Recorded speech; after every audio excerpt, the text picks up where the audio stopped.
वाद्य संस्कृती असेल त्या संदर्भात प्रशिक्षण इथे घेता येईल अशा प्रकारची खूप सुंदर व्यवस्था आहे।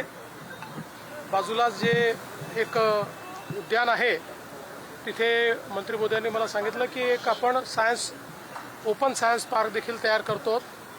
त्यामुळे एकूणच आपल्या मुलांकरता बालकांकरता एक अतिशय सुंदर अशा प्रकारची वास्तू तयार झाली आहे। मी स्वतः माननीय मुंबईच्या महापौर आणि मुंबईचे आयुक्त यांना विनंती करणार आहे की त्यांनी आपल्या महानगरपालिकेतल्या शाळांमधले जी मुलं आहेत त्यांना या ठिकाणी आणावं आणि त्यांनाही इथल्या सगळ्या वातावरणाचा आनंद हा घेण्याची संधी द्यावी। मी या ठिकाणी महिन्याला 1 लाख विद्यार्थ्यांकरता खरं म्हणजे ही व्यवस्था उभी करण्यात आलेली आहे। त्या दृष्टीने मी आपल्या राज्याचे शिक्षण मंत्री दादा भुसे यांचं अतिशय मनापासून अभिनंदन करतो। सर, दुसऱ्या बाजूला आंबेनळी घाटामध्ये एक दुर्घटना घडली, त्या संदर्भात ट्विट सुद्धा आले, नेमकी काय सध्याची माहिती आहे? आता त्या ठिकाणी जे काही वर्क आहे ते चाललेलं आहे। 3 बॉडीज मिळालेल्या आहेत आणि अजून बॉडीज शोधण्याचा प्रयत्न चालला आहे, त्या देखील मिळतील। अतिशय दुर्दैवी अशा प्रकारची दुर्घटना आहे आणि खरं म्हणजे या संदर्भात पहिल्यांदा कोणाला माहितीच नव्हती, पण नंतर हे मिसिंग आहेत लक्षात आल्यानंतर शोध घ्यायला जेव्हा सुरुवात झाली त्यावेळी लक्षात आलं की अशा प्रकारची दुर्घटना झाली आहे। त्या संदर्भात आता पुढची कारवाई चाललेली आहे। संदर्भात एक महत्त्वाची घडामोड होती, लातूरमध्ये एका विद्यार्थ्याने नरकाशीतून आत्महत्या केली। गोवा आणि कलबुर्गी अशा आता 3 विद्यार्थ्यांचा एकूण आत्महत्यामध्ये समावेश दिसतो। बघा, ज्या लोकांनी नीटमध्ये मिठाचा खरा टाकण्याचा प्रयत्न केला आहे त्यांनी विद्यार्थ्यांसोबत प्रचंड मोठा अन्याय केलेला आहे आणि आता केंद्र सरकारने आणि जी काही एक्झाम ऑथॉरिटी आहे यांनी याचा कॉग्निझन्स घेतला आहे, याची पाळंमुळं खणून काढलेली आहेत, अटक देखील झालेली आहे आणि मला विश्वास आहे पुढची नीटची परीक्षा जी आहे ही अतिशय योग्य पद्धतीनं त्या ठिकाणी होईल। कुठल्याही प्रकारे कोणाला त्याच्यात गडबड करता येणार नाही। ते असं आहे की आमची चर्चा त्या संदर्भात चाललेली आहे। साधारणपणे शिवसेनेसोबत नाशिक आणि संभाजीनगर या 2 जागांवर आमची चर्चा चाललेली आहे। राष्ट्रवादी सोबत पुणे या जागेबद्दल चर्चा चाललेली आहे। आम्ही एकत्रित बसून यातनं मार्ग काढू। अजून मार्ग निघाला नाही, पण मला विश्वास आहे की मार्ग निघेल। नीती आयोगाचा एक अहवाल आलेला आहे, त्यामध्ये देशभरातल्या ज्या सरकारी शाळा आहेत त्यांमध्ये लाखभर शाळा बंद झाल्या आहेत, तर खासगी शाळांमध्ये वाढ झाली असं। मग मी अहवाल न वाचता त्याच्यावर काय बोलू? विजय वडेट्टीवार सरकारवर टीका करते की सरकारच्या चुकीच्या धोरणामुळे जी स्थिती निर्माण झाली आहे पेट्रोल डिझेलची। असं आहे, आपल्याला सगळ्यांना माहिती आहे जागतिक संकट आहे।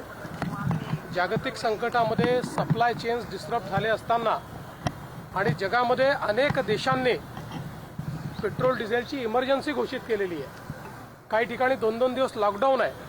अशाही परिस्थितीत आपल्या इथे पेट्रोल डिझेल आपण देण्याचा प्रयत्न करतो।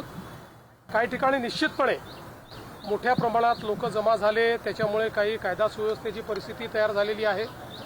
विशेषतः या सीझनमध्ये आता शेतकरी देखील डबकीमध्ये डिझेलची मागणी करतात। साधारणपणे नॉर्मली आपण ती देत नाहीत, पण या सीझनमध्ये शेतकऱ्यांना आपण देत असतो। पण शेतकऱ्यांच्या नावाने कोणी दुसऱ्यांनी होर्डिंग करू नये या दृष्टीनं जिल्हा प्रशासन प्रयत्न करते आहे। त्याच्या वेगवेगळ्या उपाययोजना केलेल्या आहेत। मुळामध्ये साधारणपणे आपण जर बघितलं तर जेवढा कोटा मागील वर्षी आपल्याकडे होता जवळपास तेवढाच कोटा आहे, पण थोडी भीती असल्यामुळे किंवा पुढे मिळेल की नाही भीती असल्यामुळे 20% मागणी वाढली आहे। माझी सर्वांना विनंती आहे की पुरवठ्यावर ताण येईल अशा प्रकारे कोणीही साठेबाजी करू नये। परिस्थिती नियंत्रणात आणण्याचा प्रयत्न चाललेला आहे। सर्व जिल्हाधिकाऱ्यांना सूचना दिलेल्या आहेत। काही पर्टिक्युलर गावांमध्ये काही पर्टिक्युलर ठिकाणी मात्र जास्त हिंसक अशा पद्धतीचे त्या ठिकाणी प्रवृत्ती दिसते आहे। तिथे पोलिसांना देखील सांगितलेलं आहे की अशा प्रकारे जे विनाकारण हिंसा करत असतील त्यांच्यावर कारवाई केली पाहिजे। 12 वर्षांच्या कारकिर्दीवर आज पुस्तक प्रकाशनाचा कार्यक्रम होता। दुसरा मी मी त्याच्यावर संध्याकाळी बोलू. की 12 वर्षांची खरं तर देशाची कारकीर्द झाली, मोदींची कारकीर्द झाली, मात्र देशातले जे पेट्रोल डिझेलचे प्रश्न आहेत, महागाईचे प्रश्न आहेत, त्याची सोडवणूक तुम्ही कशी करणार आहात याबद्दलही बोललं पाहिजे असं त्या म्हणतात. असं आहे की या 12 वर्षात बहुतांश काळ महागाईचा निर्देशांक हा लोएस्ट लो होता, सर्वात खाली होता. ग्लोबल हेडविंड्समुळे, जागतिक परिस्थितीमुळे काही प्रमाणात जब जगामध्ये महागाई वाढते त्याची झळ आपल्यालाही पोचते आहे. पण निश्चितपणे त्यावरही उपाययोजना मोदीजीच करतायत, करणार आहेत आणि होईल. सर, शिंदे आले नाहीत, नाराज आहेत का?